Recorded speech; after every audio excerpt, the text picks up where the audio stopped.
Hey guys, tonight we find ourselves slipping into the steamy warmth of a medieval bathhouse. It's a surprisingly vibrant place, filled with the echo of soft chatter, the clinking of coins, and the soothing sounds of water splashing. The air is thick with steam, and you can already feel the sweat beginning to bead on your skin as you enter. The atmosphere is distinctly social. After all, it wasn't just about hygiene in these public bathhouses, it was about networking, gossip, and sometimes even more intimate exchanges. Now, you're not in the quiet, relaxing spa of today. No, this place is bustling, filled with people of all walks of life, some casually chatting, while others enjoy the water in silence. You probably won't survive this. Okay, you definitely will. But it's good to know that back in the medieval world, stepping into these bathhouses could sometimes be a little more dangerous than you'd expect. So before you get comfortable, take a moment to like the video and subscribe, but only if you genuinely enjoy what I do here. I'd love to hear where you're tuning in from and what time it is where you are, so feel free to share your location and local time in the comments. Now, dim the lights, maybe turn on a fan for that soft background hum, and let's ease into tonight's journey together. Back in the medieval period, bathhouses were a cornerstone of communal life. You might be wondering why people flocked to these places so frequently when they didn't have the luxury of personal hygiene routines like we do today. The answer lies in the blend of necessity and social function. Imagine living in a time where personal hygiene wasn't quite as high on the priority list. And bathing wasn't just about getting clean, it was about socializing, mingling, and even doing business. These bathhouses acted as a gathering spot for people from all levels of society. Sure, the wealthy could afford to build their own private bathing spaces, but for the rest of the population, these public baths were a chance to bathe, talk, and be seen. In some cities, bathhouses were built as impressive structures, often with large pools, surrounded by lavish decor. The most extravagant of these could be found in places like Rome or Constantinople, where architecture and bathing culture combined to create almost spa-like experiences. It's not difficult to see why such places were popular. You're soaking in warm water, chatting with people, and you can even get a massage or a quick scrub down from a hired worker, all while enjoying the sensation of water enveloping you. These places were not the sterile, quiet places we think of when imagining modern spas. No, these bathhouses were centers of activity, busy and alive with conversation. And yet, despite their role in society, these bathhouses were not without their risks. The medieval world was far from the clean, sanitized world we inhabit today. While baths may have been a regular activity for many, the concept of disease control wasn't exactly a priority.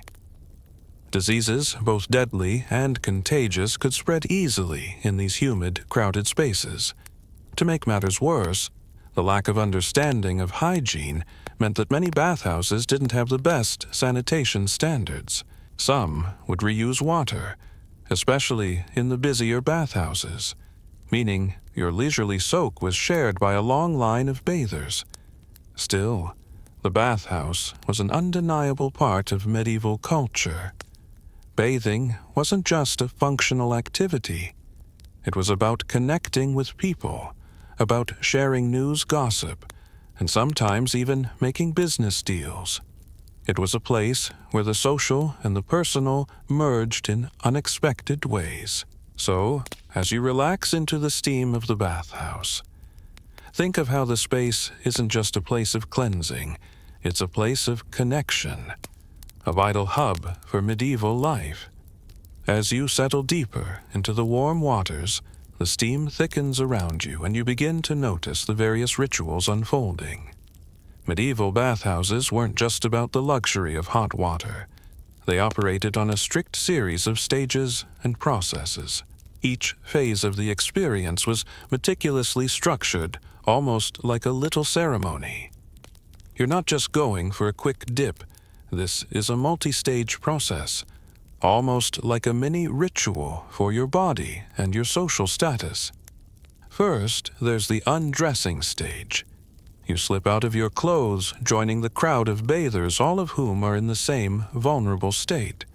In the medieval world, undressing in public could be a delicate affair. It wasn't as simple as today's changing room experience. Nudity carried a certain taboo. Yet, here in the bathhouse, it became a non-issue. No one cared much for modesty, especially with the communal nature of bathing. Everyone was in the same boat, sharing the same space. In fact, if you were in a large public bath, you might not even know the identities of those around you. The whole environment encourages a sense of anonymity, even if you're chatting away about the local politics or the latest gossip. The next stage, the tepidarium, the warm room designed to help your body adjust to the heat. This is where you'd get a chance to stretch and chat, perhaps reclining on a marble bench or settling in a steamy corner. You might be greeted by the fragrance of herbs in the air, a subtle yet inviting scent that would add to the overall ambiance. After a few moments of soaking in the warmth, you then progress to the caldarium, the hot room where the water temperatures rise dramatically. Here, the heat would seep into your muscles, loosening stiff joints and encouraging blood flow. It wasn't just about comfort, though. Many bathhouses boasted health benefits with hot steam and water believed to help with ailments ranging from sore muscles to skin conditions.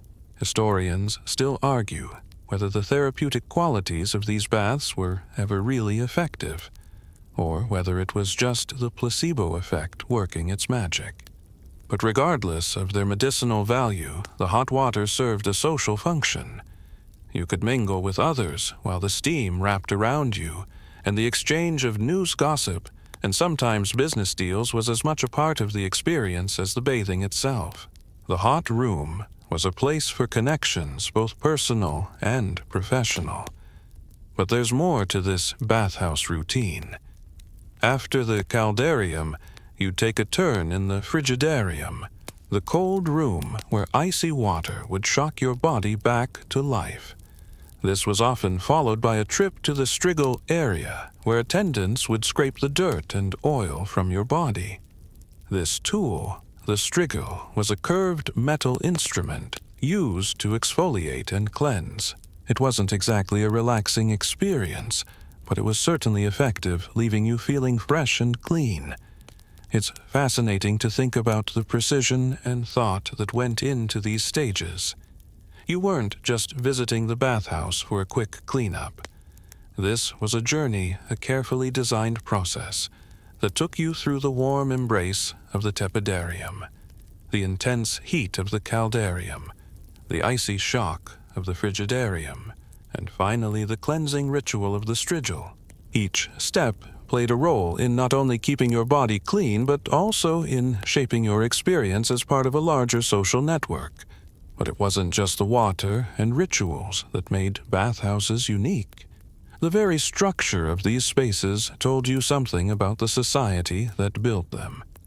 You might enter a bathhouse with marble floors, domed ceilings, and intricate mosaics adorning the walls. The rich architectural details were designed to impress. Bathhouses were not just utilitarian. They were also places of beauty and grandeur. Even in the most modest bathhouses, the layout reflected an understanding of aesthetics.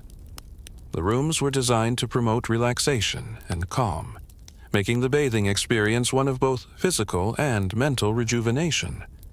While you soak and let the water work its magic, you realize that bathhouses were more than just a luxury for the elite.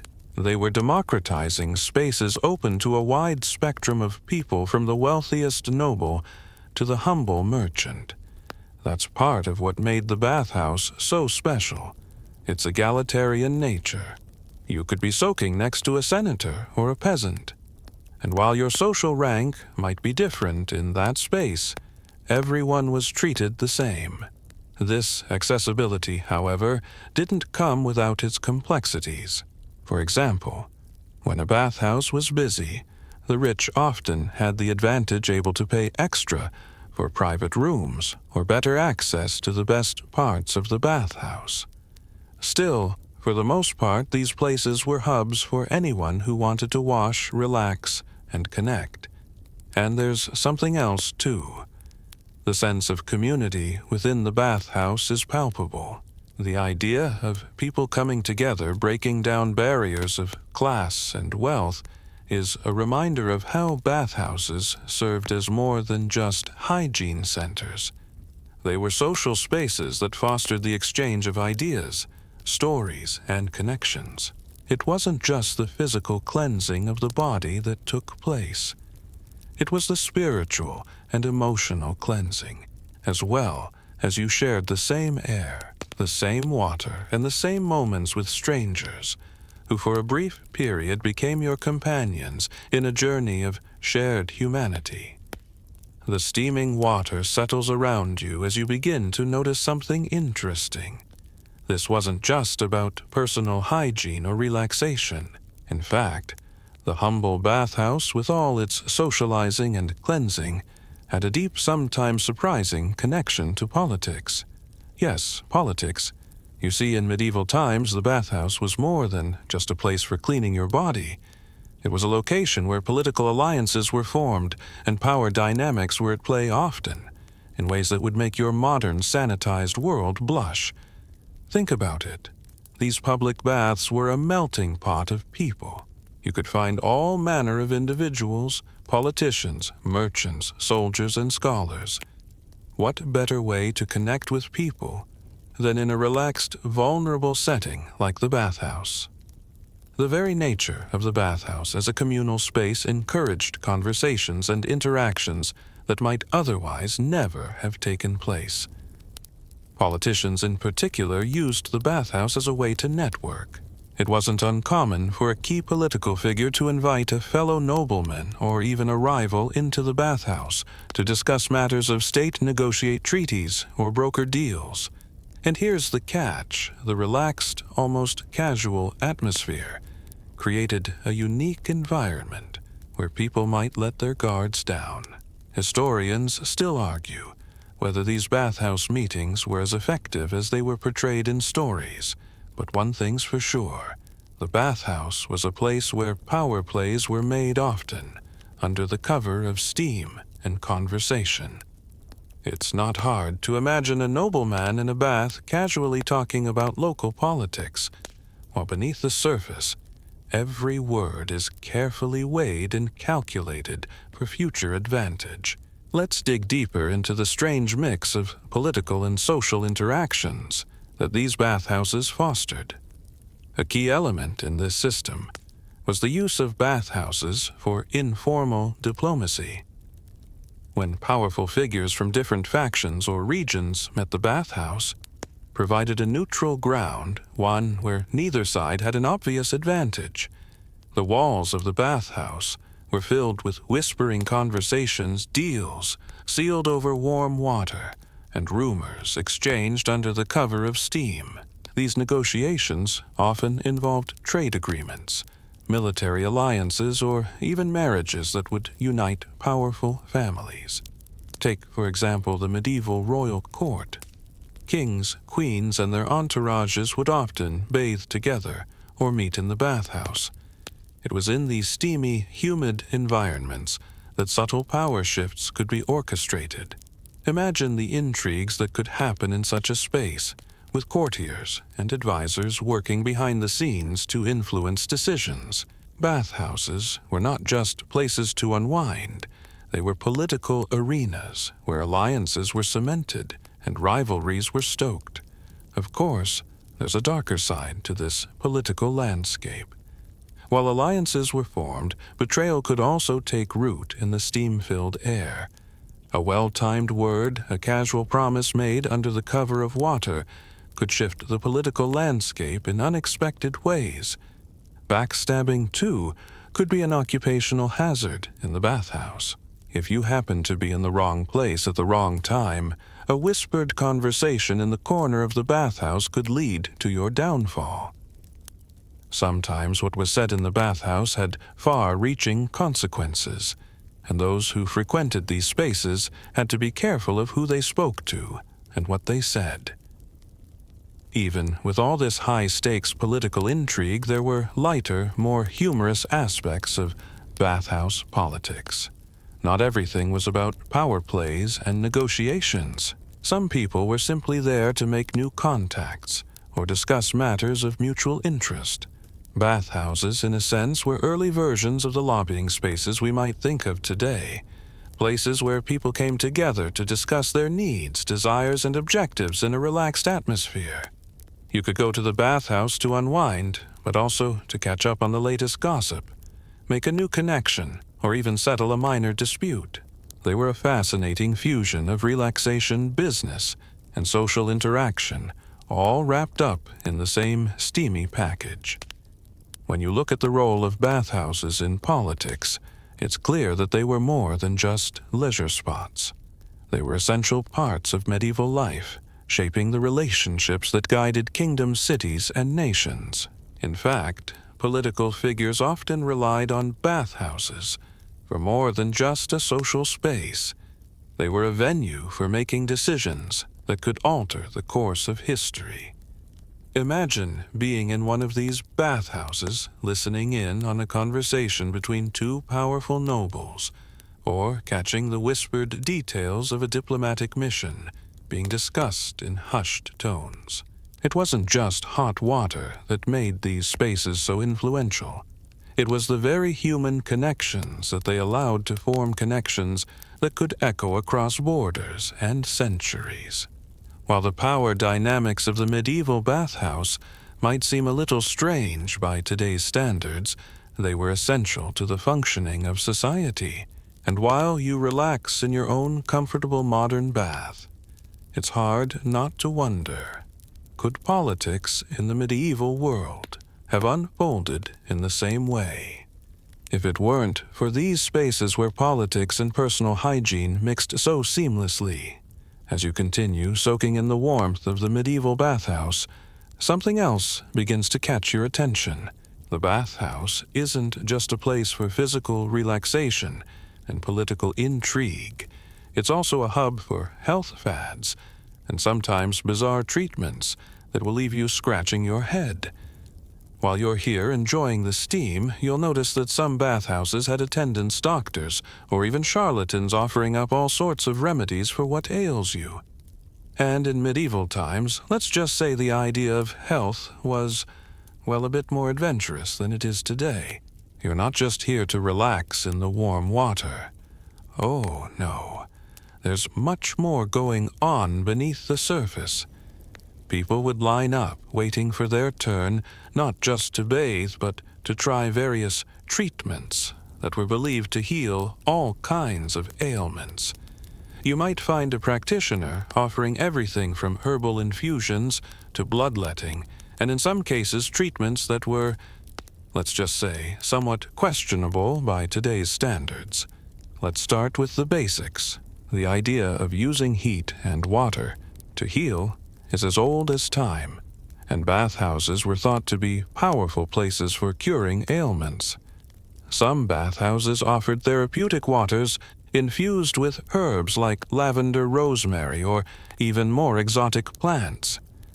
These herbal concoctions were believed to not only cleanse the body but also purify the soul. There's something inherently soothing about the idea of soaking in water that has been steeped with healing plants.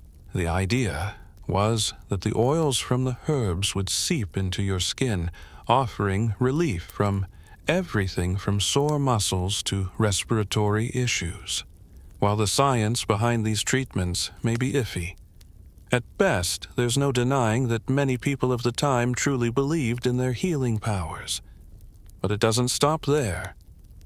In some bathhouses, attendants didn't just stop at offering herbal baths. You might have been invited to undergo a more invasive treatment, bloodletting. That's right. the same practice that had people in some cases lying on tables, as someone would pierce a vein to release the bad blood. While bloodletting wasn't exclusive to bathhouses, many medieval bathhouse attendants doubled as part-time doctors, offering this controversial procedure. And let's face it, the concept of releasing the bad blood sounds more like medieval superstition than actual medicine today. Yet surprisingly, many people swore by it as a way to restore balance to the body. Historians still argue whether these procedures had any real effect beyond the placebo, but one thing's for sure, they were incredibly popular in the medieval world. Then there were the more bizarre treatments. Imagine this. You're in the bathhouse enjoying the warm water when suddenly an attendant approaches offering you a strange concoction made of crocodile dung. Yes, you heard that correctly. Crocodile dung. In some regions, it was believed that applying this smelly paste to your skin could cure everything from acne to wrinkles. Crocodile dung was even used as a base for some ointments, and well, let's just say its popularity didn't exactly stem from its pleasant smell. The idea was that the dung's unique properties could cleanse the skin and help heal wounds, though it's more likely that it was the sheer pungency of the substance that made people believe it was doing something. And the strangest part, some medieval people were absolutely convinced that these treatments worked. Whether it was the dung, the herbs, or the bloodletting, the bathhouse served as a one-stop shop for any number of health solutions that would make you cringe today. People were desperate for relief, often turning to whatever the current fad or cure-all was.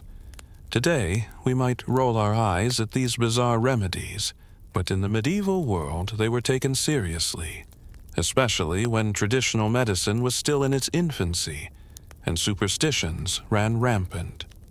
Historians still argue whether these treatments were effective, or if the idea of feeling healed was simply a result of the placebo effect.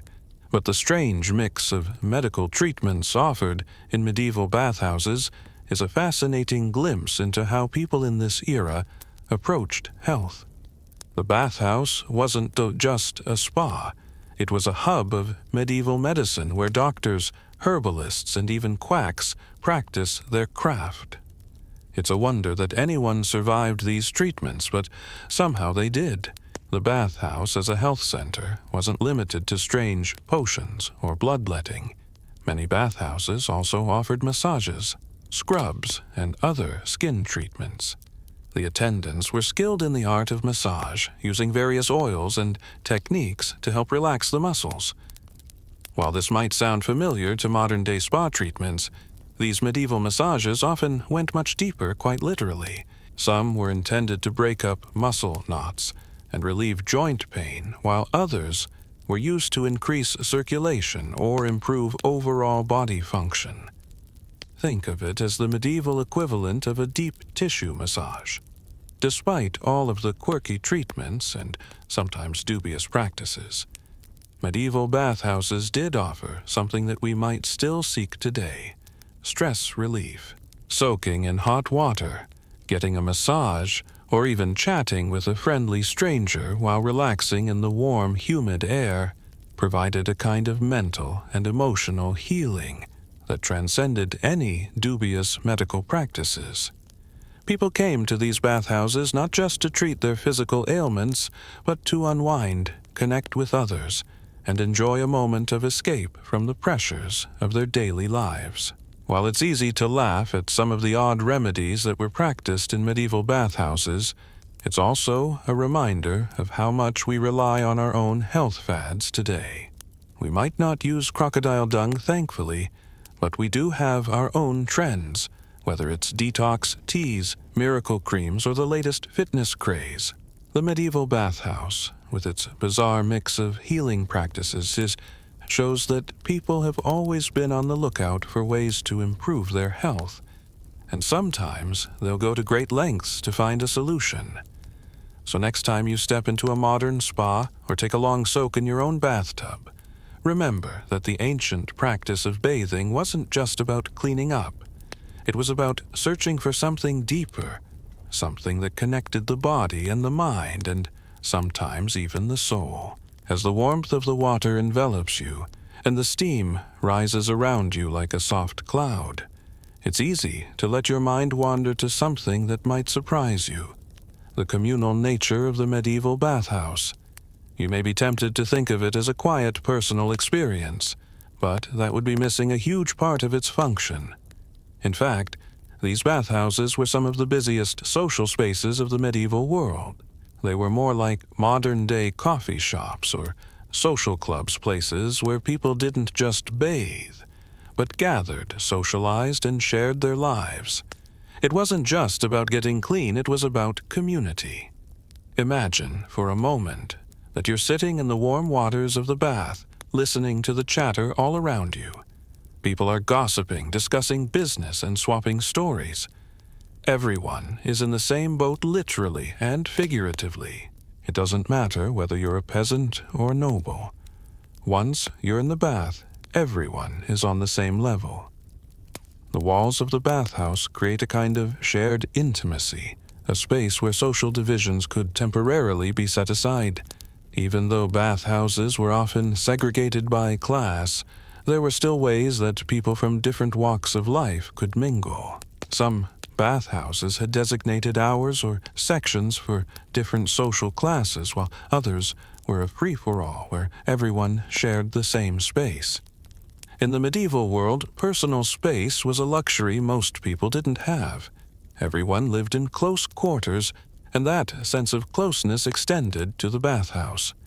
Picture yourself sitting shoulder to shoulder with strangers, all of you relaxed and chatting about the day's events. The bathhouse in this sense was a vital social space. It was where business deals were made, alliances were formed, and gossip was exchanged. It was the 12th century version of the office water cooler, with the added bonus of a full body massage and herbal remedies. Bathhouses were particularly important for people of lower social status, who often had limited opportunities to mingle with those of higher rank. For peasants, merchants, and tradespeople, the bathhouse was one of the few places where they might have an opportunity to interact with wealthier individuals. The conversations that took place in these spaces weren't always about high politics or grand ideas. Sometimes they were just about everyday matters, the weather, the crops, or the latest town gossip. Still, these moments of connection were incredibly important in a society that was often rigidly divided by class. But it wasn't just talk and pleasantries. Sometimes these communal baths were also places where people came together for more personal reasons.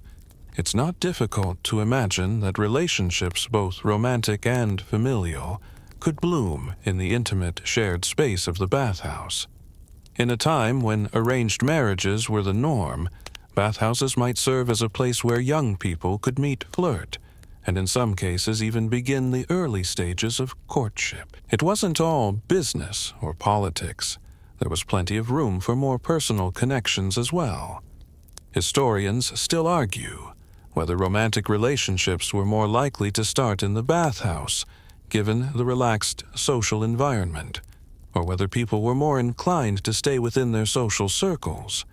Still, there's no denying that the communal nature of these spaces made them perfect for forging all kinds of bonds.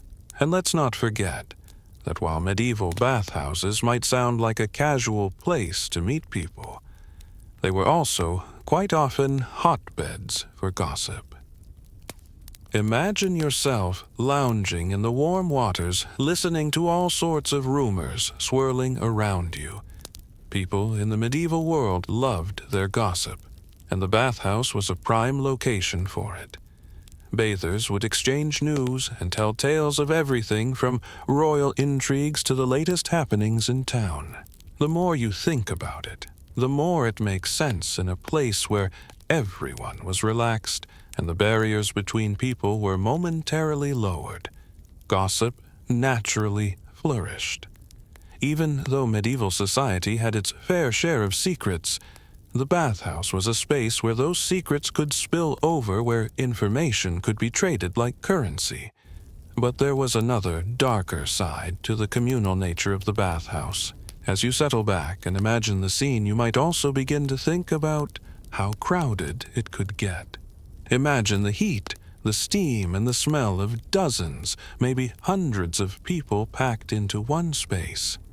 It wasn't the most hygienic of environments, and when there are that many people in close quarters, the potential for conflict grows. From petty squabbles over space to more serious disagreements. The bathhouse was also a place where tensions could erupt. Take the class divisions, for example. Even though bathhouses were often public spaces, the wealthy still had ways of maintaining their status. Some bathhouses were segregated by class, and wealthy patrons would pay extra for private rooms or better access to the baths. This would create resentment, especially among those who couldn't afford to bathe in luxury.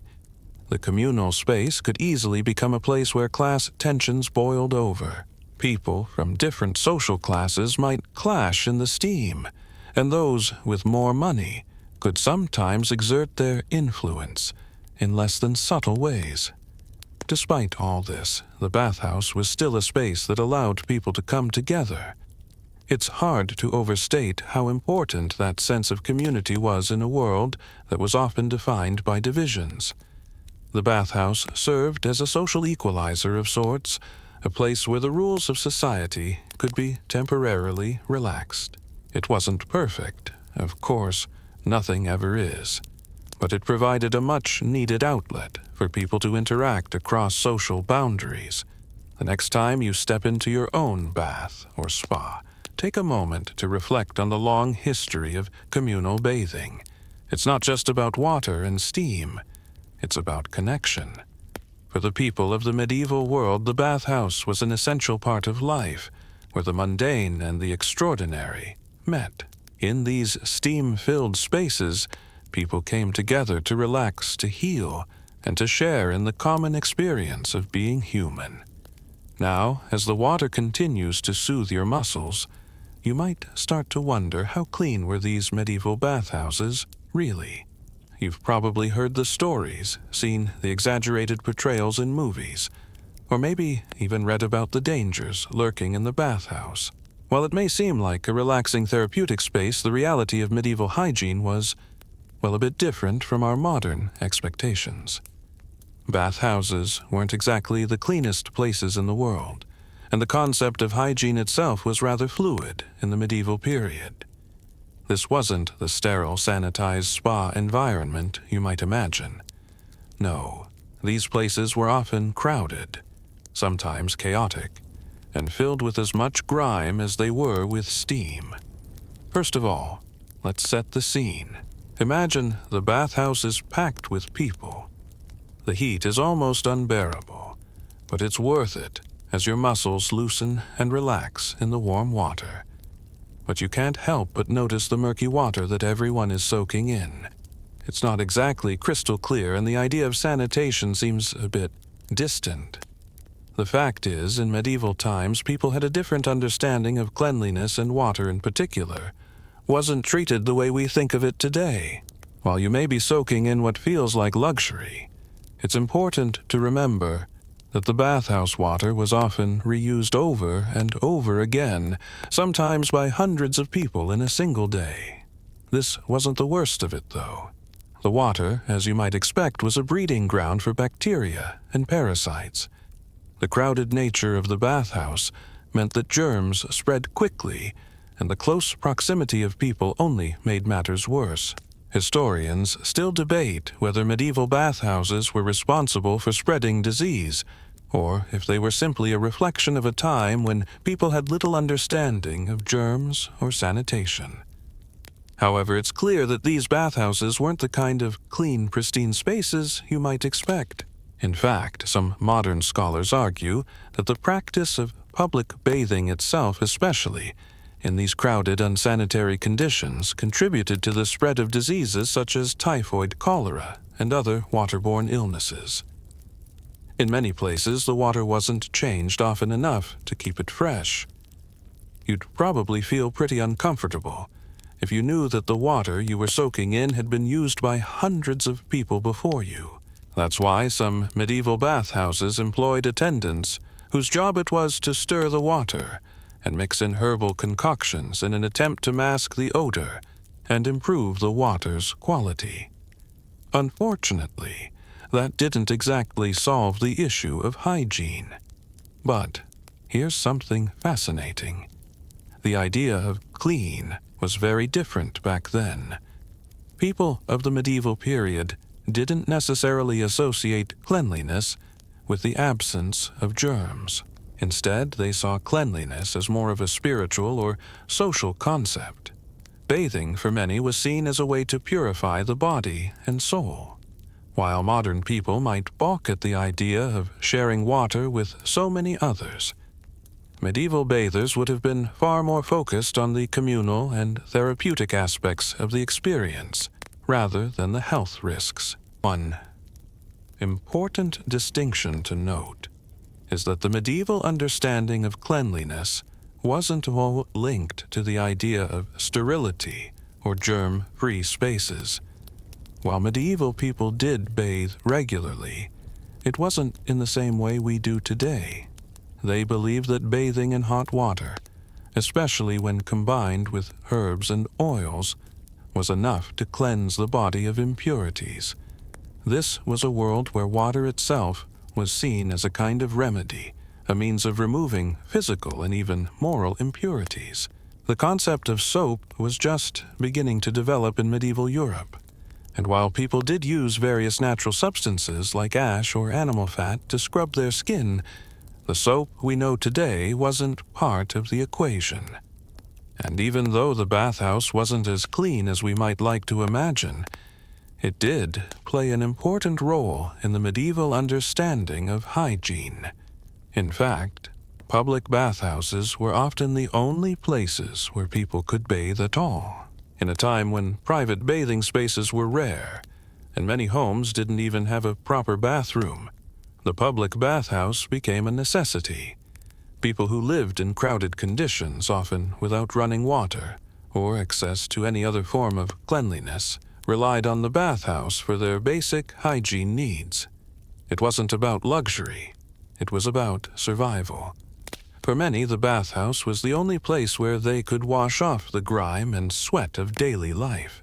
But despite these efforts to maintain some level of cleanliness, medieval bathhouses were also hubs for social life, and that often came at the cost of hygiene. People would gossip, relax, and share stories while bathing, all the while unconcerned with the germs they might be spreading.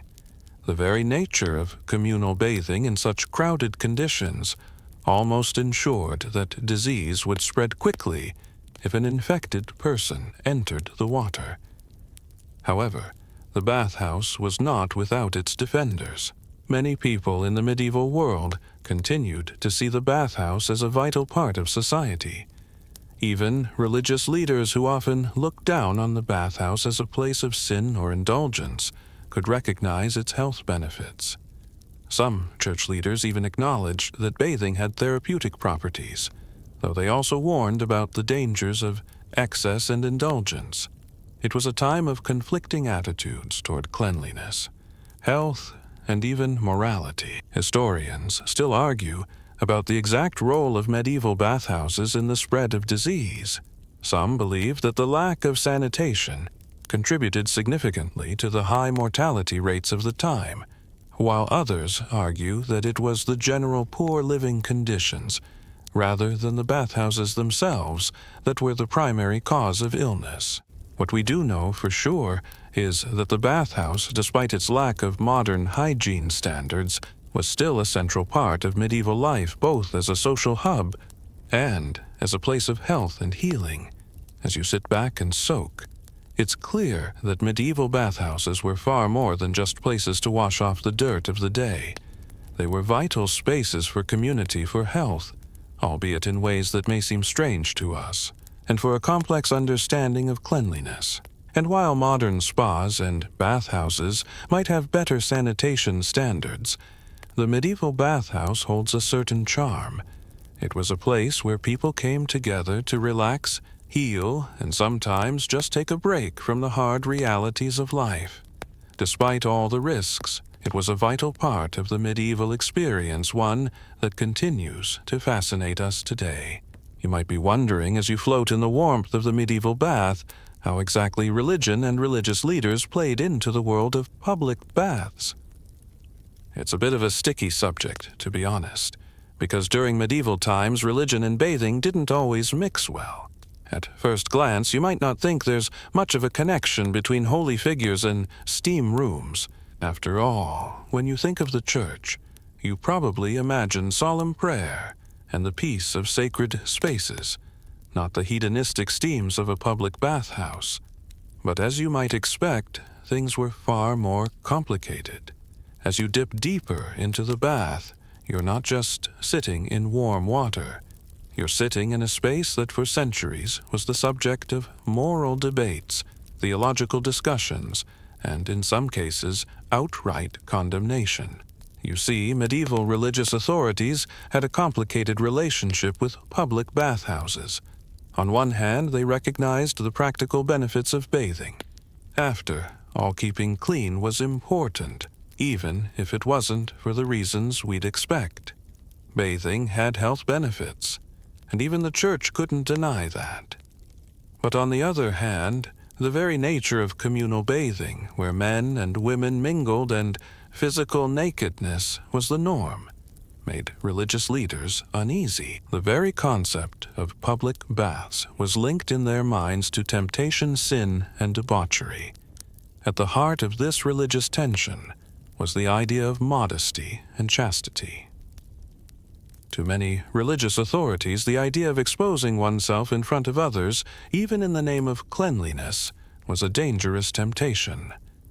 Early Christian leaders were particularly vocal about their disapproval of public baths. They saw them as places that encouraged lust and sinful behavior. Public bathhouses became a symbol of moral decay, a place where religious virtues like modesty and chastity were easily compromised. It wasn't uncommon for religious leaders to publicly denounce the bathhouse, urging their followers to avoid such places of indulgence. To them, the communal bathhouse was a place of temptation where the physical body was indulged at the cost of the soul.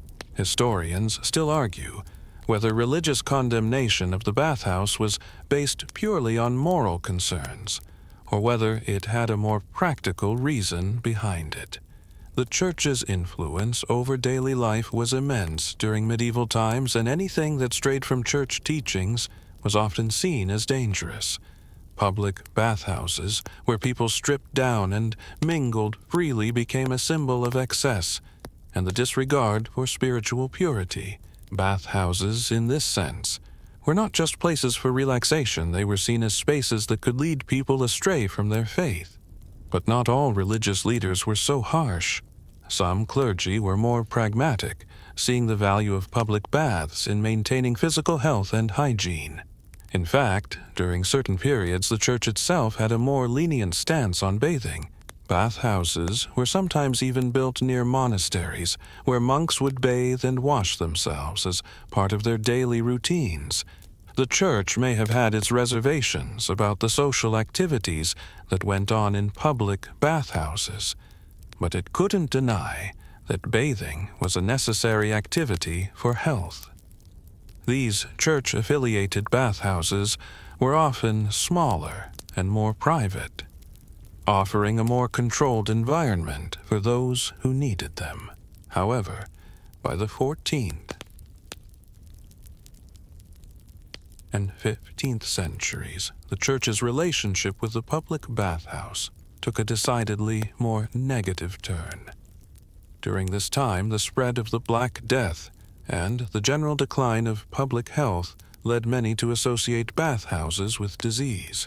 The crowded, unsanitary conditions of public baths made them prime locations for the spread of illness, and as outbreaks of plague and other diseases became more common, The church began to see the bathhouse less as a helpful tool for cleanliness, and more as a breeding ground for sin and sickness.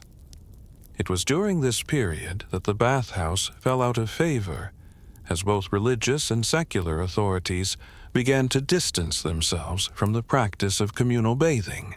In some ways, the Church's condemnation of the public bathhouse may have been a reaction to the changing social dynamics of the time, as the bathhouse became a place where people engaged in more hedonistic behaviors, such as gambling, drinking, and yes, even sexual encounters. Religious leaders saw it as a dangerous space that threatened the moral fabric of society.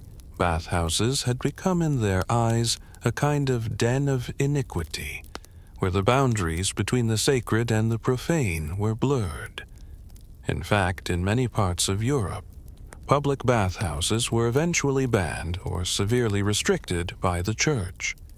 But despite the Church's efforts to condemn the bathhouse, these spaces did not disappear entirely. Instead, they evolved.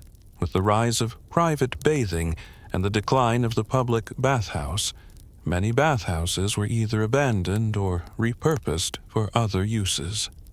Some were converted into places of entertainment, while others fell into disrepair. Yet even in the face of religious condemnation, bathhouses remained a key part of medieval society. The idea of communal bathing and the social rituals that accompanied it were too deeply ingrained in the culture to be easily dismissed as you relax in the warmth of the water. It's interesting to think about how these bathhouses, once seen as places of sin and indulgence, became part of the fabric of medieval life.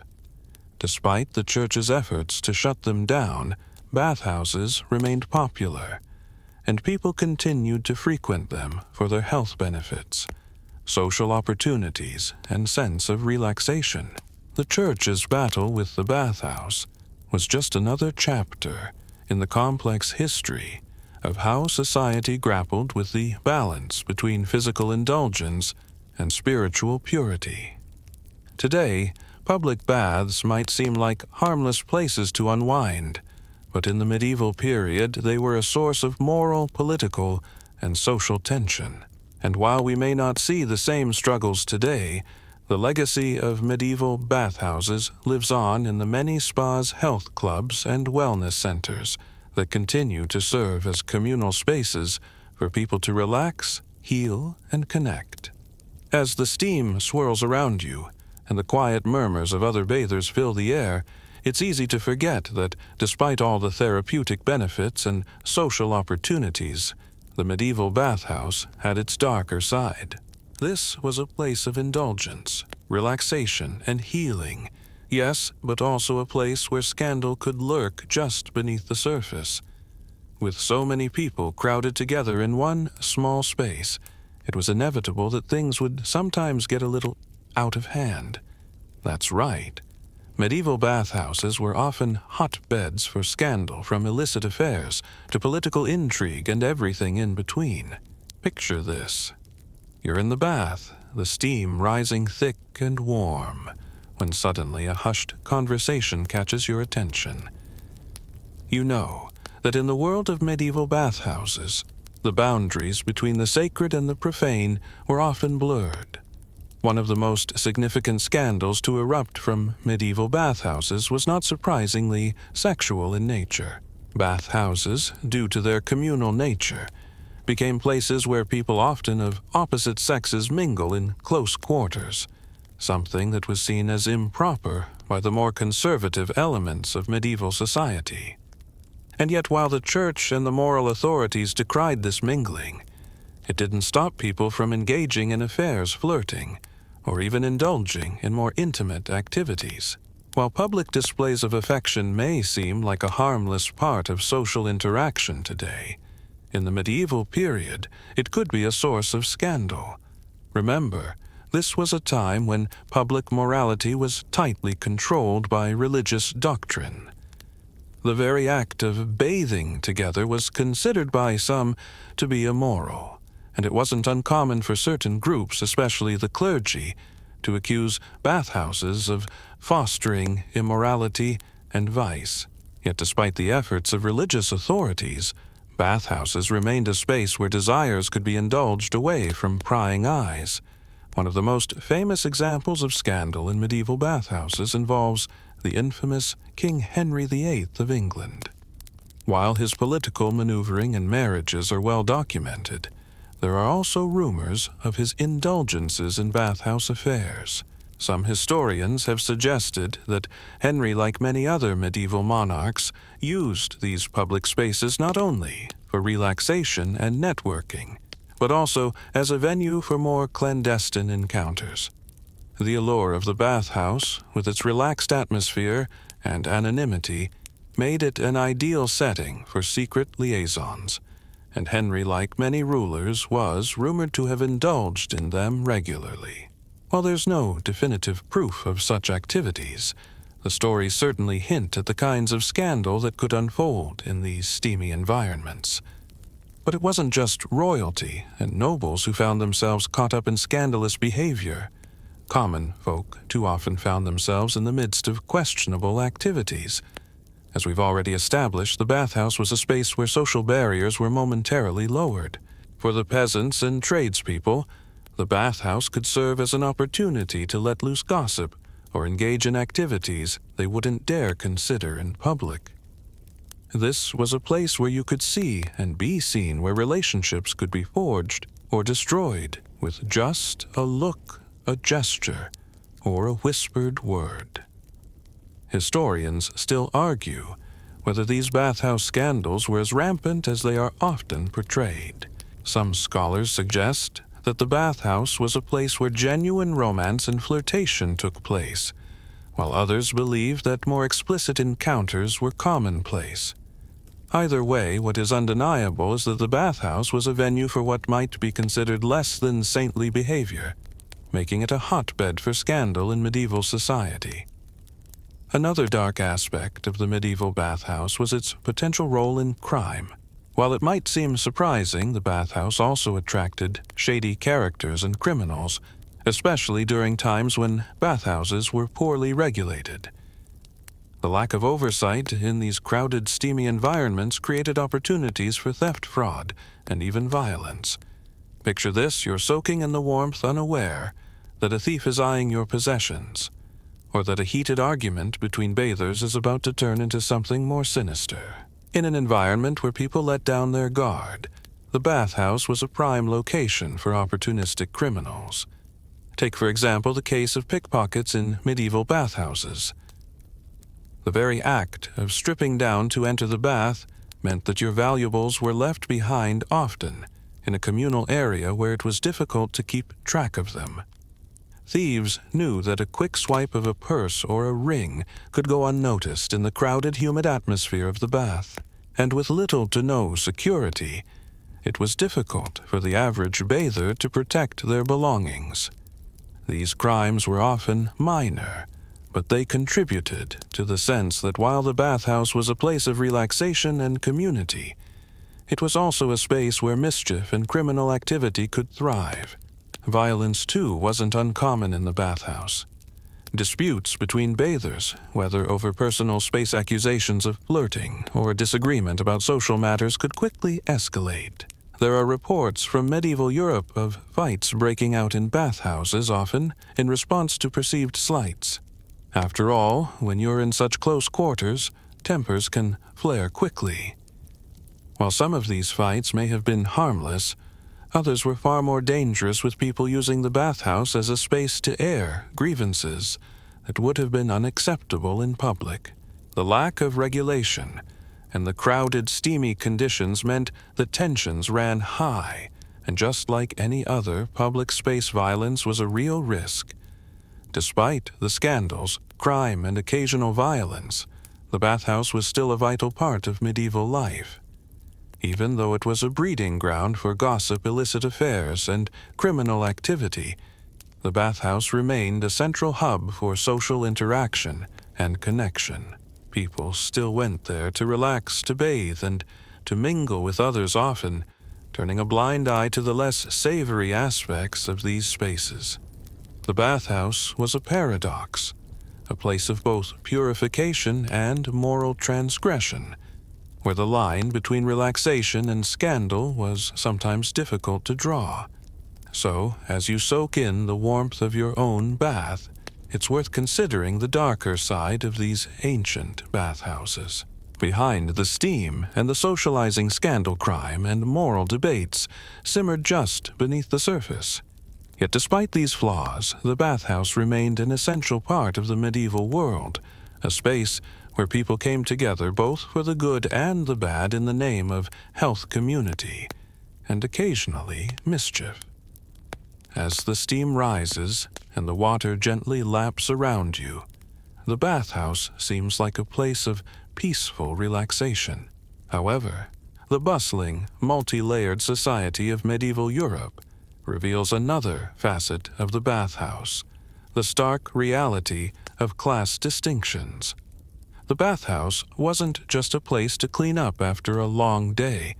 It was also a physical representation of the rigid class hierarchy that permeated medieval life. The bathhouse, much like the rest of society, was divided along the lines of wealth and status.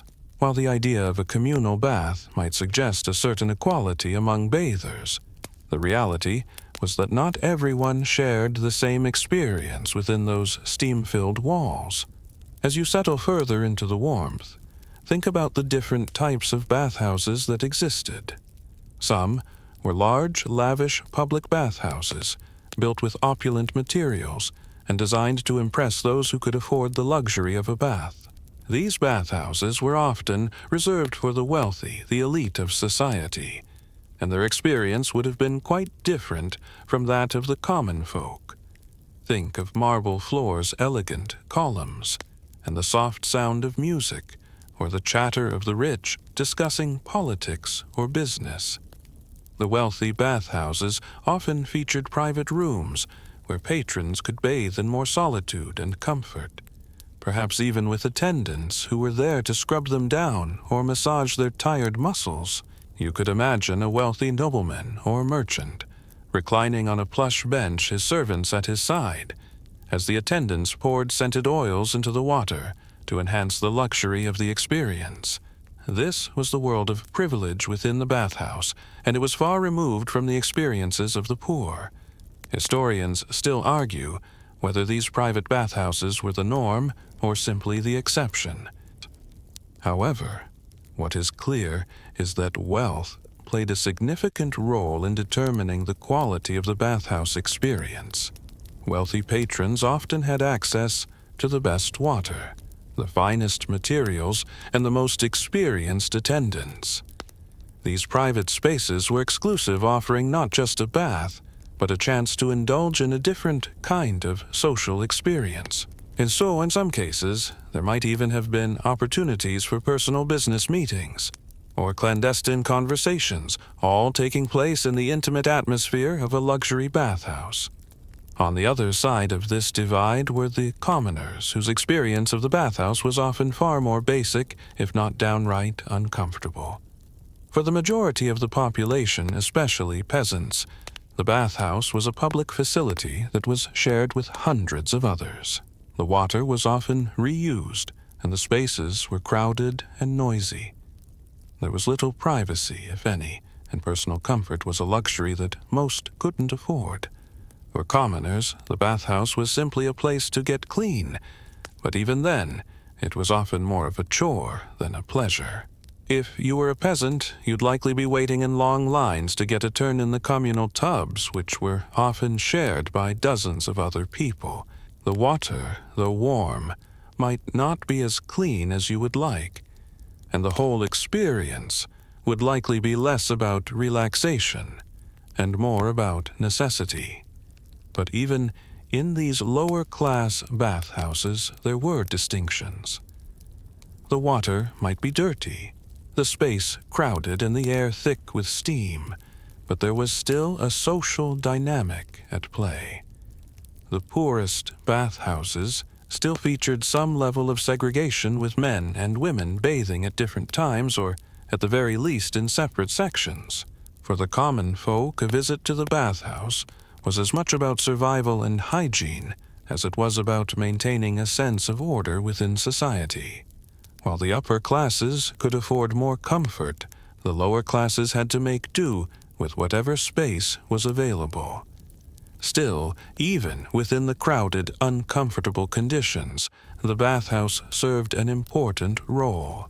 For peasants, it was one of the only places where they could wash themselves at all, and it allowed them a chance to step out of the grind of daily life and briefly mingle with others from different parts of society. The concept of class within the bathhouse also influenced the relationships between bathers. For the rich, the bathhouse could serve as an opportunity to assert one's social position, even while bathing wealthy patrons often showed off their status, whether it was by wearing fine jewelry or by hiring personal attendants to ensure that every aspect of their bath was handled with the utmost care. This kind of display wasn't limited to the bathhouse. It was an extension of the larger social hierarchy that defined medieval society. The rich were accustomed to having their needs met, and the bathhouse was another place where that sense of entitlement could be seen in action. For the lower classes, the experience was often much more basic and far less indulgent. In fact, it's easy to imagine that the most common bathhouse experience for peasants was marked by discomfort. Imagine sharing space with hundreds of other people, each one competing for a spot in the bath, or scrubbing themselves with whatever soap or herbs they could afford. The sense of privacy was almost non-existent, and the idea of luxury was far from anyone's mind. For the peasants, the bathhouse wasn't about pleasure. It was about necessity, and perhaps a bit of relief from the grime and sweat that came with the harsh realities of medieval life. But the interesting part of this division is that it wasn't as strict as you might think. While the wealthier patrons had their private rooms and luxurious treatments, there were still moments of connection between the classes. These bathhouses, even in their segregated state, allowed for brief interactions between people from all walks of life. The communal nature of the bathhouse, while still dictated by social class, allowed people to see one another as fellow bathers stripped of some of their societal armor. You could imagine a merchant overhearing the complaints of a peasant about the weather, or sharing a laugh with a fellow noble about the latest political news. Despite the divisions, the bathhouse served as a rare space where people could come together, if only for a short time, and experience the same thing: heat water and steam. Historians still debate how far the class divides really went in the bathhouse. Did the rich really have an entirely separate experience from the poor? Or were there moments of blending? While it's hard to say definitively, the bathhouse was certainly a space where social distinctions were still very much present. Whether you were wealthy or poor, the bathhouse was a place where people could experience the same rituals, but the details of those experiences were shaped by their social status. As you relax in the soothing warmth of the water, think about how the medieval bathhouse wasn't just a place for cleanliness. It was a physical manifestation of the social structure that governed the entire society. Whether it was the private luxury of the rich or the crowded discomfort of the common folk, the bathhouse was a place where class divisions were felt just as strongly as they were anywhere else. Despite the illusion of shared space, the experience was deeply shaped by the social class of the bather. And as you sink further into the water, it's easy to see that in medieval times the bathhouse was far more than just a place to wash. It was a reflection of the society it served. As you sink deeper into the warm water, letting the steam wrap around you, it's hard not to wonder about the entertainment that went on in these medieval bathhouses. Sure, we've explored the health benefits, the scandalous encounters, and the social dynamics, but what about the performances? The bathhouse wasn't just a place to soak and scrub. It was also a venue for entertainment. Yes, you heard that right. While you might expect to find only quiet relaxation, in such a space medieval bathhouses were far livelier, offering a surprising array of performances, amusements, and diversions to make your bathing experience even more memorable. Imagine, if you will, that as you're lounging in the warm water, the sounds of chatter and the clinking of coins fill the air. But then, as you settle into the rhythm of the bathhouse, a juggler steps into view. He's dressed in bright colors, juggling a series of objects, perhaps orange as balls, or even flaming torches effortlessly as he moves around the space. There's something oddly charming about the fact that this is happening while everyone is casually soaking in the communal bath. You're not just here to relax, you're here to be entertained. This wasn't just a feature of the wealthier bathhouses either. It was common in many public bathhouses where various types of performers and entertainers would roam the grounds, adding to the lively atmosphere. But it wasn't just jugglers who made an appearance in these steamy spaces. Acrobats were a common sight in many medieval bathhouses, performing flips, aerial stunts, and somersaults in the open spaces of the baths. Imagine the atmosphere, water splashing around, steam rising, and the grace of a performer tumbling through the air. These acrobats didn't just perform for fun. They were a part of the immersive social experience of the bathhouse.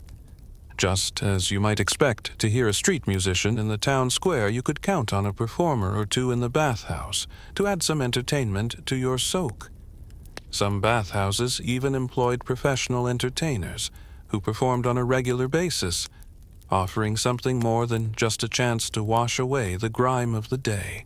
Of course not all forms of entertainment were as graceful or light-hearted. Bathhouses were also venues for storytelling and theatrical performances. Minstrels, bards, and other storytellers would often visit the baths to tell tales of faraway lands, mythical creatures, and the exploits of kings and knights. The bathhouse provided a captive audience, as patrons would be seated in the water, with little to do but listen. These storytellers added an air of fantasy to the otherwise mundane act of bathing. Some of the tales were comical, others tragic, but they were all an integral part of the bathhouse experience. In an age before television or radio, the bathhouse was where people could get a taste of entertainment while they relaxed. The combination of hot water steam and the soothing effects of the bath made for a unique atmosphere perfect for storytelling. But the entertainment wasn't just limited to those performing in the bathhouses. The very space itself often served as its own form of entertainment. Bathhouses were places of social interaction, and the conversations and gossip that filled the air were as much a part of the experience as any performance. Picture this. You're lounging in the warm water, and the person next to you begins telling a wild story about local politics or a scandal involving a member of the nobility. There's no escape. Every story seems to have its own sense of drama, its own intrigue. Bathhouses were a hotspot for gossip and rumors, and everyone was involved. Whether it was about the latest royal marriage, an upcoming battle, or the most recent social faux pas, people came to the bathhouse not only for the therapeutic effects of water, but also to share in the gossip of the day. Historians still argue how much the role of gossip in these spaces influenced medieval society. But it's clear that the bathhouse was often a microcosm of the broader social landscape. These spaces were filled with chatter, whispers, and opinions that were exchanged between friends and strangers alike. It was here that people could learn the latest news, exchange stories, and even air their grievances in a way that felt safe in the anonymity of the bath. This exchange of information might seem trivial, but it had a significant social function, providing a way for the community to stay connected. Let's not forget that some bathhouses also offered more intimate forms of entertainment. Given the relaxed, vulnerable nature of bathing, It wasn't uncommon for bathhouses to double as venues for more private encounters. While medieval society was highly regulated in terms of sexual norms, the bathhouse was a space where those boundaries could blur. The anonymity of the bathhouse allowed people to explore relationships outside of the rigid expectations of society. This could mean anything from flirting and romantic encounters to more explicit affairs. It's not difficult to see how, with the steamy atmosphere, the proximity of bathers, and the lack of personal privacy, bathhouses became spaces where romantic and sexual relationships could blossom often without the scrutiny of the outside world. Of course, these more intimate encounters weren't always welcomed by everyone. As we've seen before, religious authorities often saw the bathhouse as a den of vice, a place where sinful behavior flourished in the midst of what should have been a more purifying ritual. The presence of these more lurid forms of entertainment only added to the moral panic surrounding bathhouses. While some saw them as necessary social spaces, others feared that they encouraged immoral behavior. These debates were ongoing, and the bathhouse remained at the heart of discussions about morality and indulgence.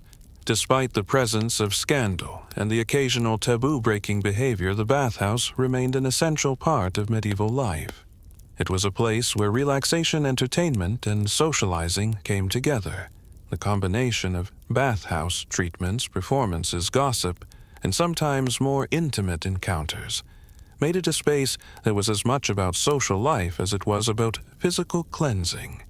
In today's world, we may think of the bathhouse as a quiet, serene space for personal reflection or wellness. But in medieval times, the bathhouse was a much livelier, more dynamic place.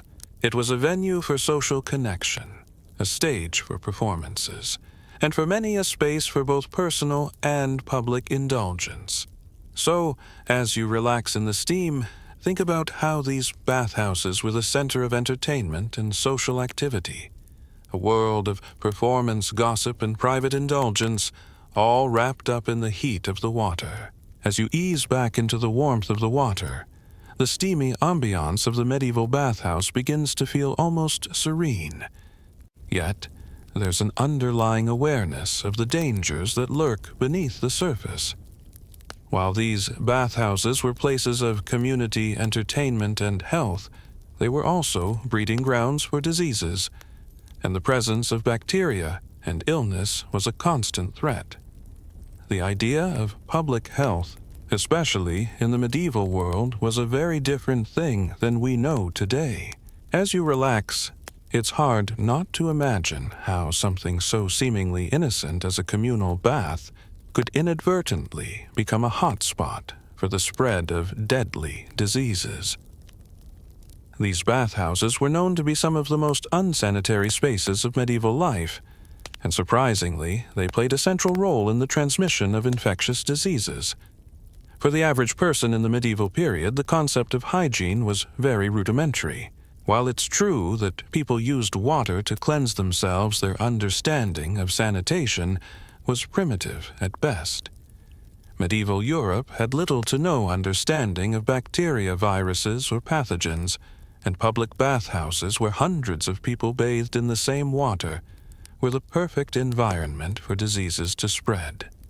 People didn't change the water between bathers, and in some of the larger bathhouses, water would be reused multiple times in a single day. The crowded, humid environment was ideal for bacteria to flourish, and the absence of any sort of filtration system meant that waterborne diseases spread quickly and easily. It wasn't uncommon for people to emerge from their bath feeling cleaner, only to later fall ill from the very water they had soaked in. Historians still debate whether public bathhouses directly contributed to the spread of major plagues like the Black Death, which devastated Europe in the 14th century. But many believe that close quarters and unsanitary conditions certainly played a role. Bathhouses were often associated with the spread of diseases such as typhoid, cholera, and dysentery. The medieval world didn't have modern plumbing water treatment systems or even the basic understanding that water could carry diseases. So, while medieval people believed that water could cleanse them, it often did the opposite, serving as a vehicle for the spread of sickness. In addition to the water itself, the bathhouse environment was also conducive to the spread of diseases due to the sheer number of people who used it. If a single person entered the bathhouse carrying a disease, it would be easy for the illness to spread rapidly among the other bathers. These bathhouses were typically packed especially during the busiest times, when they could be filled with dozens or even hundreds of people all using the same water and sitting in close proximity to one another.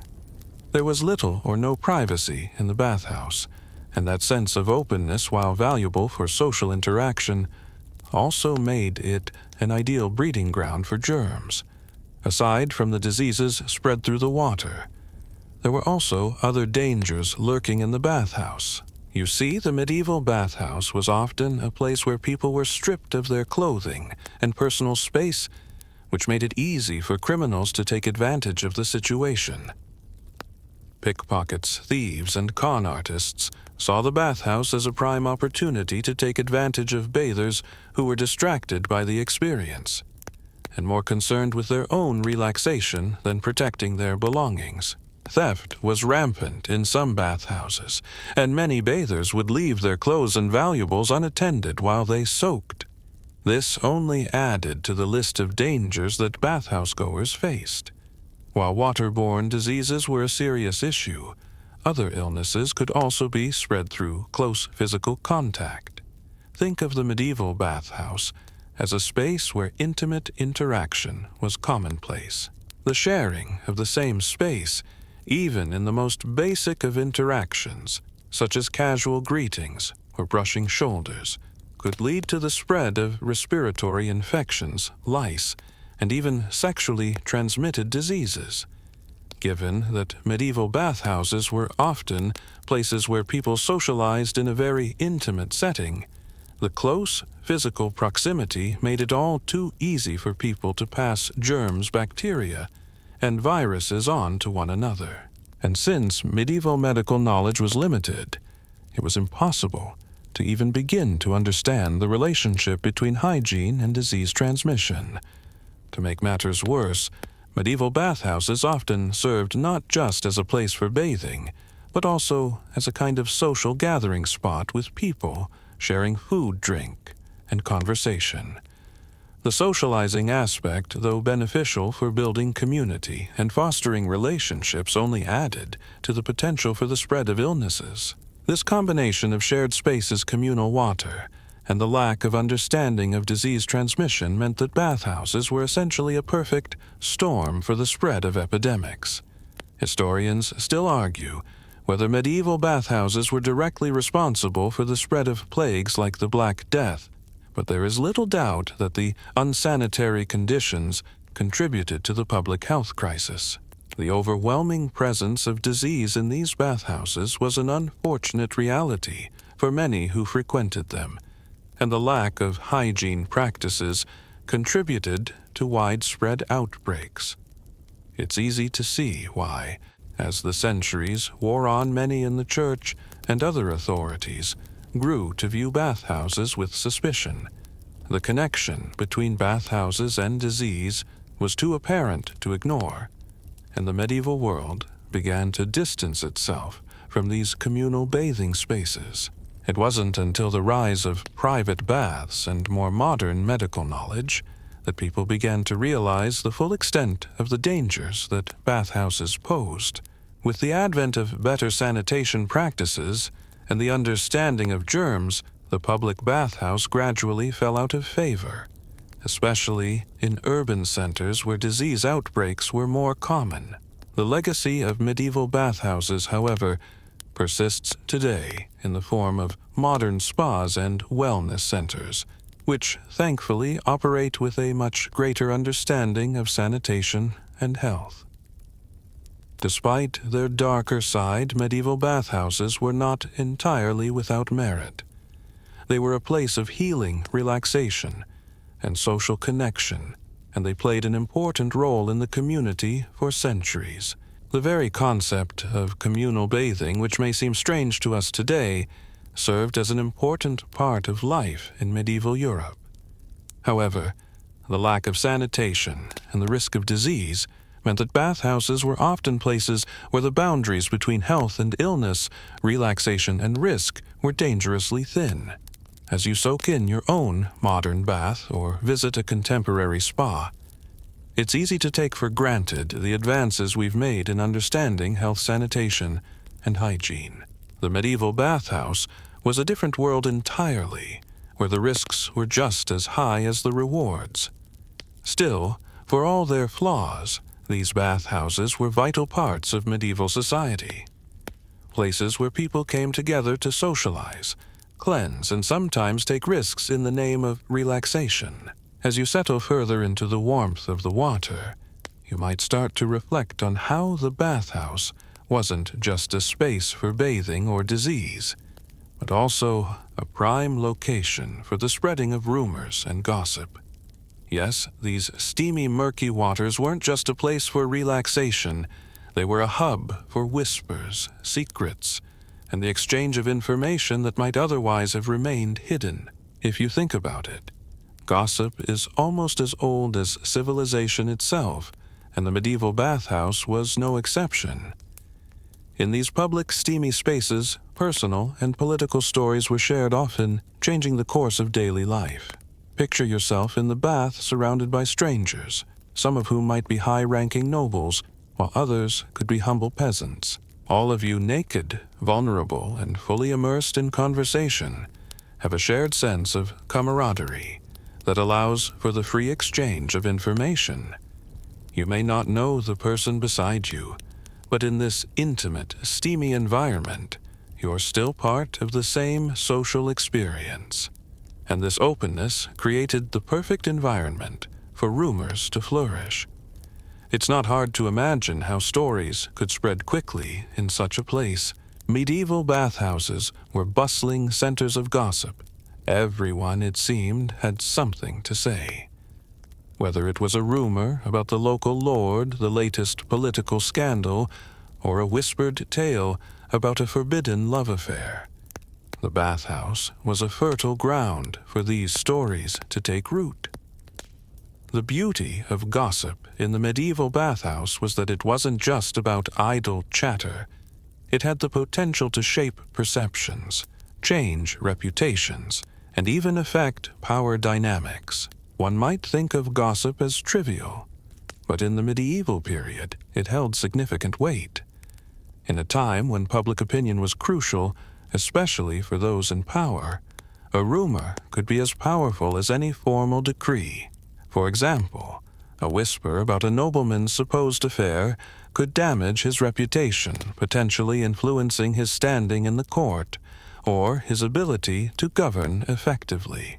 The exchange of information in the bathhouse wasn't just about passing time. It was about survival in a world where reputation and perception could make or break someone's career or life. But the influence of gossip didn't stop with the nobles. For peasants and commoners, the bathhouse was also a space to share information about everyday life.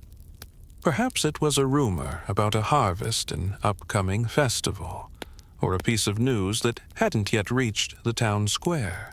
These bits of information, though seemingly insignificant, helped shape the rhythm of daily life. They allowed communities to function cohesively, sharing news that helped people prepare for what was coming, whether it was a bad season for crops or a new ruler taking charge. For the medieval population, the bathhouse was as much about the exchange of everyday knowledge as it was about entertainment or health. Still, even in a seemingly harmless exchange of news, the bathhouse was a site for political maneuvering. In fact, many high-profile political meetings and alliances may have been formed in these steamy environments.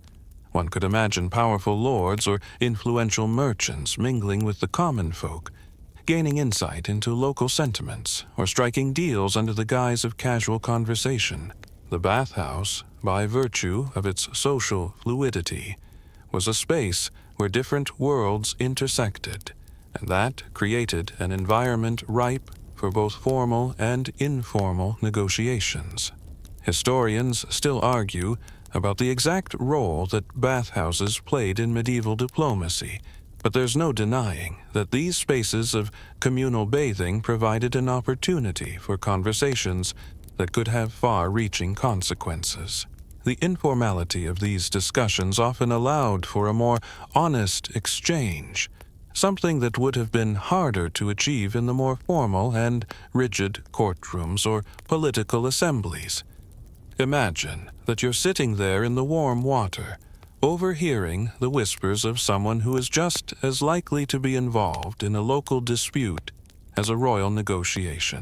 The bathhouse created a unique atmosphere, where serious matters could be discussed while the steam and water provided an unexpected buffer from the formalities of political and social boundaries.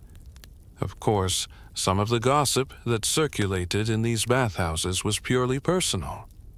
Love affairs, secret rendezvous, and even illicit activities often became the subject of bathhouse gossip. Picture yourself in the bath, listening to a juicy tale about a noblewoman's supposed secret affair with a commoner, or a local priest who's rumored to have broken his vows. The allure of these stories wasn't just their salaciousness, it was the danger that came with them.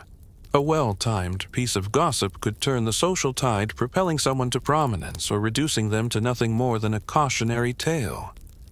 Gossip wasn't just restricted to personal matters either. It often extended to rumors about public events, including battles, political shifts, or the rise and fall of rulers. In a world where information wasn't as easily accessible as it is today, the bathhouse acted as an information hub, where news could be shared quickly and without the filter of official channels. The local rumor mill worked overtime in these spaces, offering bathers the latest developments before they even hit the streets. And yet, the very nature of gossip in the medieval bathhouse created a unique challenge, because everyone was essentially exposed in these shared spaces, physically and emotionally. Information was passed along without much concern for privacy. While this communal exchange of stories may have created a sense of unity, it also made it easy for misunderstandings to arise. A simple piece of gossip could become distorted, in the retelling escalating into a much larger issue than it originally was.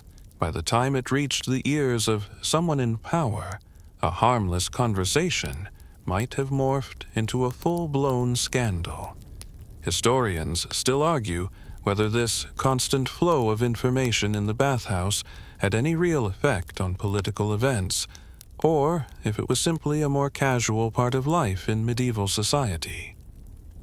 What is clear, however, is that the bathhouse provided a unique social function. It was a space where the boundaries between the personal and the political, the private and the public, were blurred. In this way, gossip wasn't just idle chatter. It became a form of power. A well-placed rumor or a whispered tale could influence opinions, spark movements, or even change the course of history.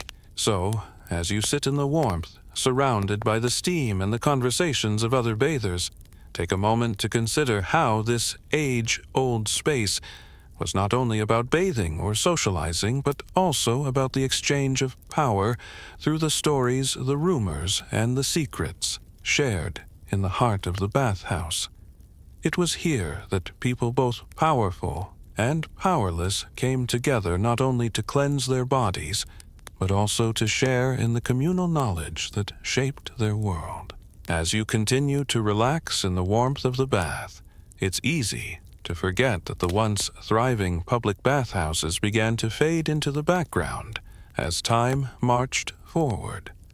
The rise of private baths marked the beginning of the end for these communal spaces. Imagine a time when bathhouses were bustling centers of social activity, politics, and even entertainment places where people gathered to wash, relax, and socialize. Now, however, with private bathing becoming more widespread, the bathhouse slowly lost its significance, and over the centuries it would become less of a cultural institution and more of an afterthought in the grand landscape of medieval life. The transformation from public bathhouses to private bathing wasn't just a gradual shift in hygiene practices. It was a reflection of broader societal changes. As the medieval period moved into the Renaissance and beyond, personal wealth grew, and with it the desire for privacy. The concept of private bathing became increasingly popular among the wealthy, who could afford to build baths in their homes. These private baths offered a level of comfort, cleanliness, and luxury that public bathhouses simply couldn't match. For those who could afford it, having a bath in the privacy of their own home became the new standard. These private spaces provided the same benefits of cleanliness and relaxation, but without the overcrowding, the risk of disease, or the potential for scandal that came with a shared bathhouse experience. At the same time, the transition to private bathing was linked to the changing attitudes towards hygiene and morality. The medieval bathhouse, once seen as a place of community and social connection, had increasingly come to be associated with disease excess and even sin. The religious authorities, who had long been skeptical of the bathhouse's role in society, began to cast a more critical eye on these spaces. The rise of private bathing allowed the church and moral authorities to distance themselves from the more scandalous aspects of communal bathing. Bathhouses, with their lack of privacy and their association with sin and immorality, became less attractive, and private baths, with their sense of discretion, gained favor. The decline of public bathhouses also came at a time when the medieval world was changing in other ways. The Black Death, which swept through Europe in the 14th century, left a lasting mark on society's view of public spaces. With the death toll from the plague reaching horrific numbers, many began to associate crowded public spaces like the bathhouse with the spread of disease. Historians still argue about the precise role that bathhouses played in the transmission of the Black Death, but the general sense was that public baths with their shared water and large number of bathers were perfect environments for disease to thrive.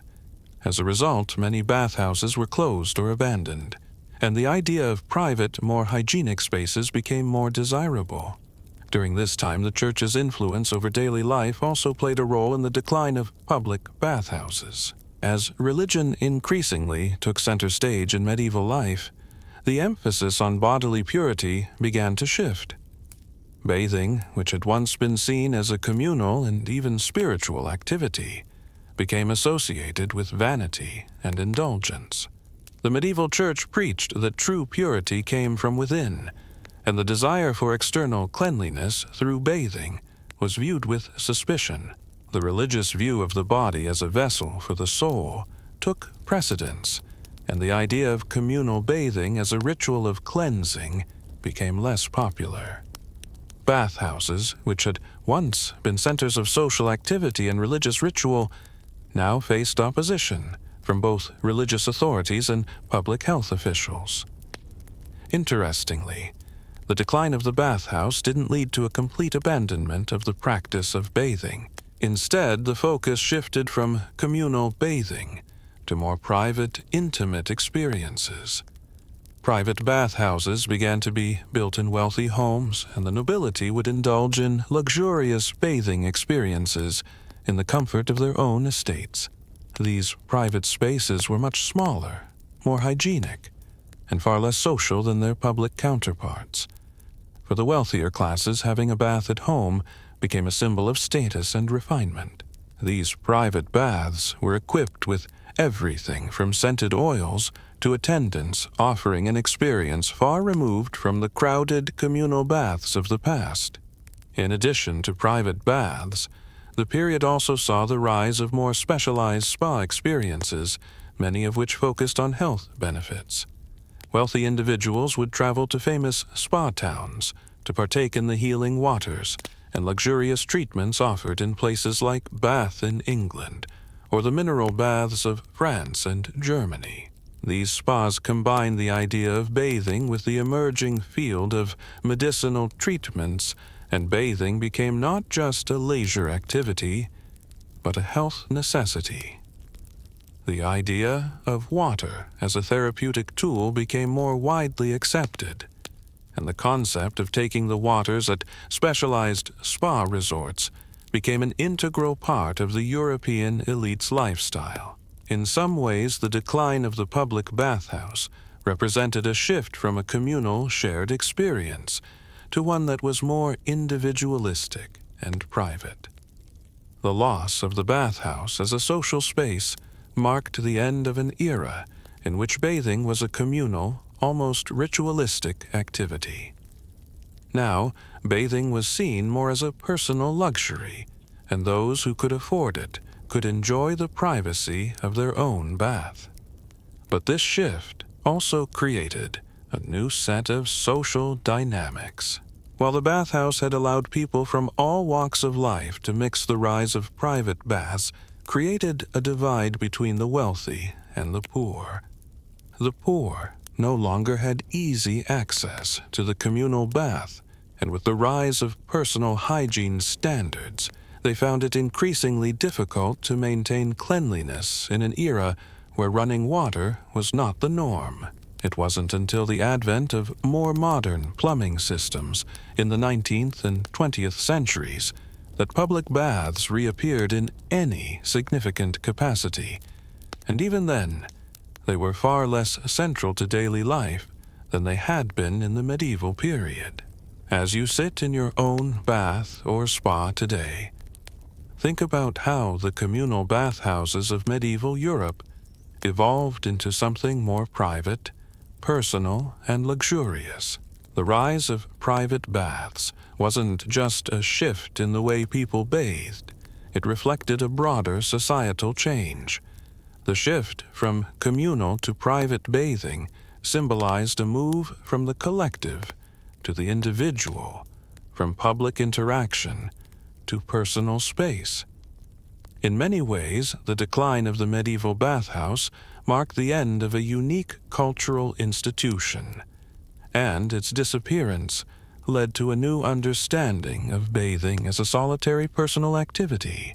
And while today's spas and bathhouses are more hygienic and much more focused on personal wellness, they still retain the echoes of the medieval tradition. Places where people gather, heal, and sometimes even exchange information. The legacy of the bathhouse lives on in new forms, but its original communal spirit has been replaced by a more individualized experience. As the water continues to embrace you in its warmth, it's hard not to feel the weight of history in these spaces. The bathhouses of the medieval world may be long gone, but their legacy remains echoing through the centuries. These communal spaces, once vibrant hubs for social interaction, politics, and relaxation, were more than just places to wash away the day's grime. They were microcosms of medieval society, reflecting the complexities and contradictions of a time when public and private life, health and morality, socializing and scandal, all collided in the steamy, crowded rooms of the bathhouse. For centuries, the public bathhouse was a vital part of life. It was a place of community where people of all walks of life, noble and commoner, rich and poor, could gather together, breaking down the usual social boundaries that defined medieval society. The very nature of the bathhouse, where privacy was virtually non-existent and personal space was at a premium, created an environment where people could mix and mingle in a way that wasn't possible in most other aspects of life. It was a place where business was conducted, alliances were formed, gossip flowed freely, and sometimes personal relationships, romantic or otherwise, blossomed in the steam. But as history marched on, the public bathhouse faced increasing scrutiny. Religious authorities, already suspicious of these spaces, grew more vocal in their condemnation. For many, the idea of communal nudity and the mingling of sexes in such an intimate setting was scandalous, bordering on sinful. The Church's increasing influence over medieval life, coupled with the rise of more modern ideas about hygiene, privacy, and personal morality, made the bathhouse less acceptable. The public perception of the bathhouse shifted from a space of healing and connection to a space of indulgence and excess. Slowly but surely, bathhouses fell out of favor, replaced by private baths and the rising tide of private wealth that allowed individuals to retreat into the safety and comfort of their own homes. The shift from public bathhouses to private bathing was a reflection of broader changes in society. The emergence of private wealth, particularly in the later medieval and Renaissance periods, allowed individuals to move away from the communal experience and indulge in the luxury of their own personal space. The private bath became not just a symbol of cleanliness, but also a mark of status and sophistication. Those who could afford it were able to construct lavish baths within their homes, enjoying not just physical comfort, but also the social prestige that came with private bathing. But with the decline of the public bathhouse came the loss of something else, the communal experience. While the public bathhouses had provided a space for social interaction, a place where people from all walks of life could meet and connect, the rise of private bathing contributed to a society that was becoming more fragmented, more focused on individual comfort, and less on shared experiences. This shift mirrored the broader trends of the time as society became more individualistic and less communal. The public bathhouse, which had once been a center of social activity, became a relic of a bygone era, its importance relegated to the past as people turned inward, building their own personal sanctuaries. However, this wasn't the complete end of the public bath as a social institution. Over time, the communal bathhouse would evolve into more modern public spas and wellness centers, though these spaces have shifted their focus toward relaxation, rejuvenation, and health, rather than the social, political, and often scandalous encounters that characterized the medieval bathhouse. Today, the spa industry draws inspiration from the bathhouses of the past, but with a far greater emphasis on hygiene, comfort, and individual wellness. Interestingly, some cultures still maintain communal bathing traditions, keeping the spirit of the medieval bathhouse alive in the modern world. In places like Japan, the onsen hot spring bath culture remains a vital part of daily life, offering a similar communal bathing experience that emphasizes relaxation, social interaction, and rejuvenation. In the Middle East, the hammam, a centuries-old tradition, continues to serve as a place for personal cleansing, social interaction, and even spiritual purification. These modern iterations of communal bathing serve as a reminder that the communal bath, with its unique blend of health, relaxation, and social interaction, is far from obsolete. As you relax in your own personal space, you may find yourself thinking about how the bathhouses of the medieval period were not just places of physical cleansing, but also places of connection. These spaces offered a rare opportunity to experience the world in a more open, communal way where boundaries between social class agendas and personal space could be blurred, if only for a short time. The medieval bathhouse was a hub of human interaction, and while it may have been messy, noisy, and at times even uncomfortable, it was also a place where society's intricate web of relationships could unfold in the most intimate way. It's hard not to feel a certain nostalgia for the days when the bathhouse was a place where anyone could come together stripped of their usual barriers and share in the simple, universal act of bathing. In the end, the bathhouse represents a fascinating chapter in human history. It was a space where health, social interaction, politics, and morality all intertwined in a way that we rarely see today. The medieval bathhouse was more than just a place to get clean. It was a space where life itself unfolded in all its messy, beautiful, scandalous, and sometimes tragic glory. And though the bathhouse may have disappeared from the public consciousness, its legacy continues to shape how we think about bathing wellness and the role of communal spaces in our lives. The lessons of the medieval bathhouse remind us that even the most basic human rituals, like bathing, carry with them deeper social, cultural, and political meanings that resonate far beyond the confines of the bathhouse walls.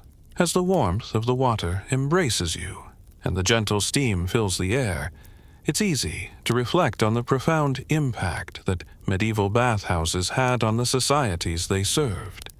These communal spaces, once bustling hubs of activity, have since faded into the distant past, but their legacy endures in both historical memory and modern practices.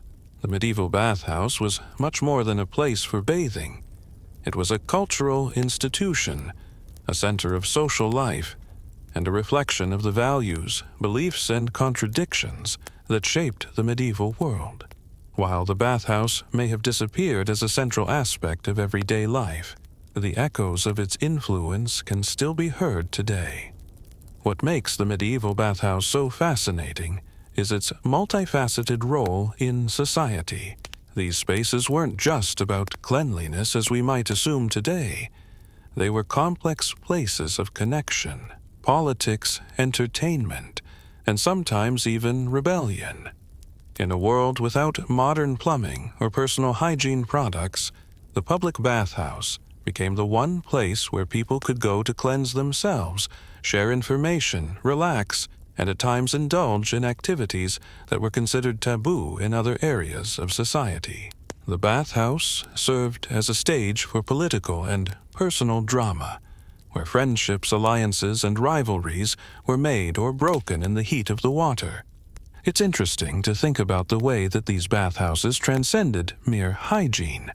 They were centers of social life where people from all walks of life, peasants and nobles alike, shared the same space. They allowed for an unusual kind of egalitarianism, where the rich and the poor, the powerful and the powerless, could mingle without the usual societal constraints. It wasn't always perfect, of course. Class divisions and power dynamics were still at play, but there was something uniquely democratic about the bathhouse experience. People were able to converse freely, form connections, and share stories and gossip in a way that was impossible in other public spaces. And yet, despite all their potential for fostering community bathhouses, were often the subject of moral and religious scrutiny. The very idea of communal bathing, where bodies were exposed and personal space was non-existent, was unsettling to many religious authorities. For centuries, the Church viewed the public bathhouse with suspicion, seeing it as a potential breeding ground for sin lust and moral decay. The physical closeness of bathers, the mingling of sexes, and the possibility of illicit encounters all made the bathhouse a symbol of indulgence and excess. This led to the Church's increasing disapproval, which over time contributed to the bathhouse's decline. But the decline of the bathhouse wasn't just due to religious condemnation. It also reflected the changing social and political dynamics of the medieval world, as private baths became more accessible, particularly among the wealthy. The idea of communal bathing became less appealing. People could now bathe in the comfort and privacy of their own homes, away from the noise, the crowd, and the risk of disease that came with public baths. The rise of private baths marked the beginning of the end for the public bathhouse, as people began to prioritize personal comfort, privacy, and hygiene over the communal experience. Despite the decline of public bathhouses, they left an indelible mark on history. Many of the social and cultural practices associated with the medieval bathhouse, whether it was the exchange of gossip, the sharing of news, or the formation of political alliances still exist today, albeit in different forms. The modern spa or wellness center, for instance, serves a similar function in many ways. It's a place where people can unwind, relax, and connect with others, albeit in a more sanitized and private setting.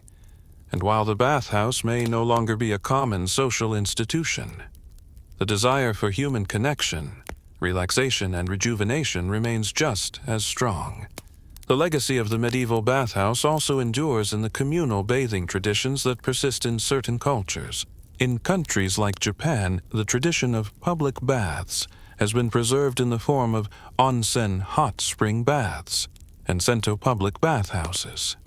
These modern versions of the communal bathhouse still reflect the values of relaxation, rejuvenation, and socializing that were central to their medieval predecessors. Similarly, the Turkish hammam continues to provide a space for communal bathing and socialization, offering an experience that blends physical cleansing with social interaction in a way that recalls the traditions of the past.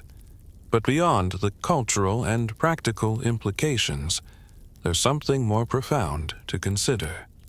The medieval bathhouse serves as a reminder of the complex relationship between health, community, and society. Bathhouses weren't just places to get clean. They were places where people came together to share, to relax, and to negotiate the boundaries of their personal and public lives.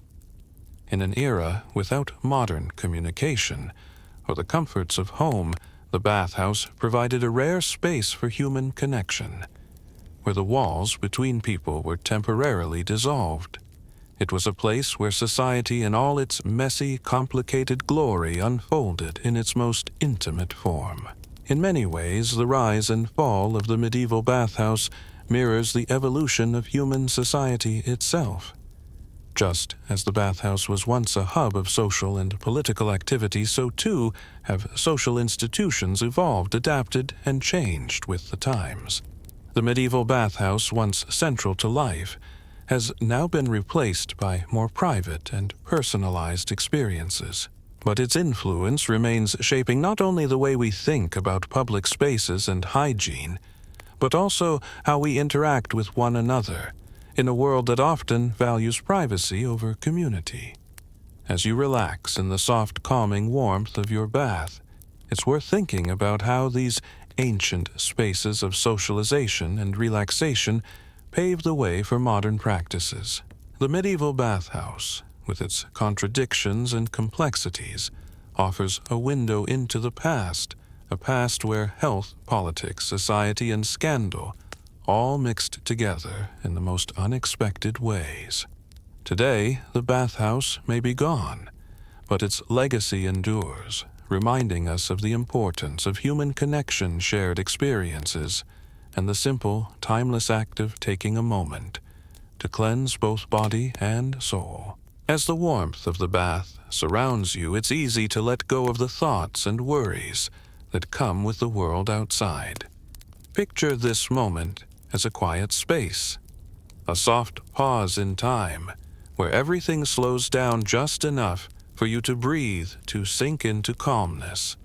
The history we've shared tonight, from bustling medieval bathhouses to the quietude of personal retreats, echoes through the centuries, reminding us how deeply human it is to seek rest and renewal in our own ways. There's something deeply peaceful about this idea.